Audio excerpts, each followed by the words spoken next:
Hey guys, it's Huginn, FPV here, and just kind of one of the things I've been asked about just from some of the friends from my club, as well as some of the guys that I fly and share stuff with, Team Relentless, wanted to know what all drones I've had, because I'm still fairly new to FPV, just coming up at the end of this month on 8 months.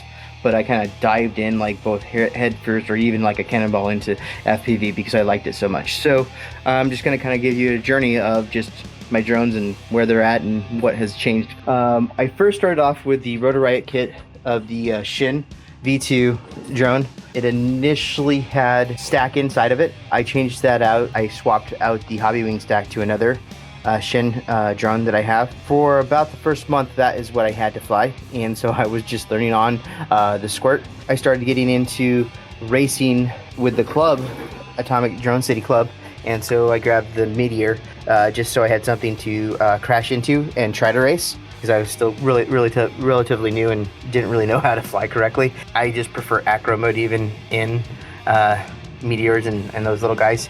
Then I tried my first from scratch, no one telling me what to do, just putting in components, and it went iFlight. This one I had quite a few problems with. I wasn't a big fan of this frame. It has a lot of weak points on it, and the information, because I got the iFlight stack that was compatible with the DJI system, the information on the card that gave you the wrong flight controller information. So the very first flight when I went to arm it, it flipped out and just gently hit one of the arms and just broke it. Eventually I got it to where it would actually fly, but it never was I never felt confident flying it. So I got to a little bit more of a beefier frame, and that is when I got the Rotor Riot just HD1. I liked the frame overall, especially the durability. I slammed it a whole bunch of times. However, just going through some light shrubbage, it clipped one of the LRC Zeus flight controllers I was using at the time and ripped off the pads, and I messed up when I was resoldering it and fried it. Around that time I also picked up just a bind and fly diet tone, because this thing looks like a tank, the Tacon. The only problem with is I didn't really like the stack and the motors. I actually fried out one of these motors in here. It just felt too heavy for what you got out of it, and I just preferred how the squirt felt, and I modified it. So I kind of just gave up on a lot of the inner components, but I still kept the frame because, as I said, the frame looks really cool. Really liked Armaton, and so I picked up an Armaton, but not like this. I actually initially got the bind and fly kit that you get from Armaton when they were having like a flash sale, so I got it for like 40 or 60% off, I don't know, a pretty good amount off. And this has been probably the most solid frame where I learned on, and even though it has a whole bunch of battle scars and war scars on it, held up. Since then I was having a little bit of video issues, and I wasn't sure if it was one of the ESCs or if it was the air unit in there, and so I just kind of ripped out the internals and replaced it with the Affinity, a drone stack, and it's been fine good. I have this one now on 4S versus 6S because I took a lot of the hardware components that I had on the HD1, the motors, and just put them into here, and so I have more of a cinematic 4S flyer. I don't really do freestyle with this one anymore. Around this time, I was talking to Phantom FPV, who's Extreme Freestyle Proxy Pilot. He flies the QAV. One of the things I was having problems with is locking in something that I could be consistent with, and I've been far more consistent with this build. He kind of showed me what he used, but I kind of went with a little bit of a different route because I only fly digital at the time. I went with T-Motor F7 HD stack, and that had the 55 amp ESC in there. I had the air unit, so I had to extend the standoffs, and I have the 2307, just double check.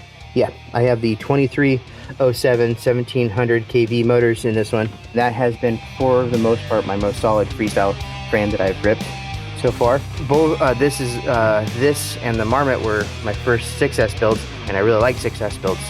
So I had this initially set up as a 4S V2 Huginn drone, but I gutted the Huginn and also got some new the T-Motor 1507 28 kV motors, and I made this one a 6S shin drone, and I couldn't be more happier with it. As you can see, I used the Instant 361R on it.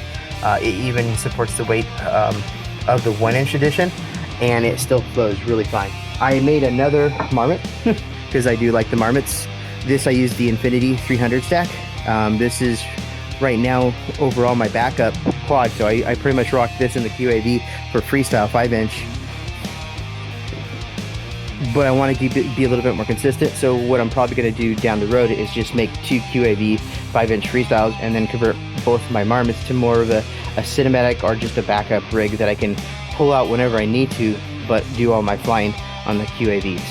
I wanted something just so I can fly inside, besides just the Meteor, and still get good footage.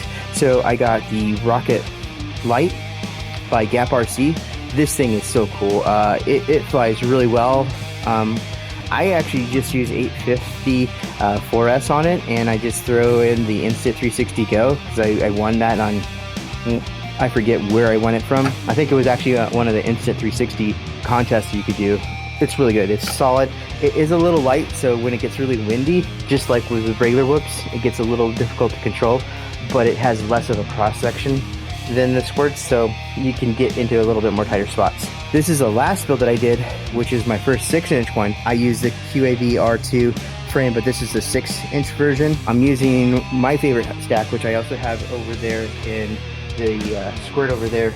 That's the Hobbywing G3 F4 stack, so generation 3 F4 stack with the 60 amp ESCs. Solid ESC.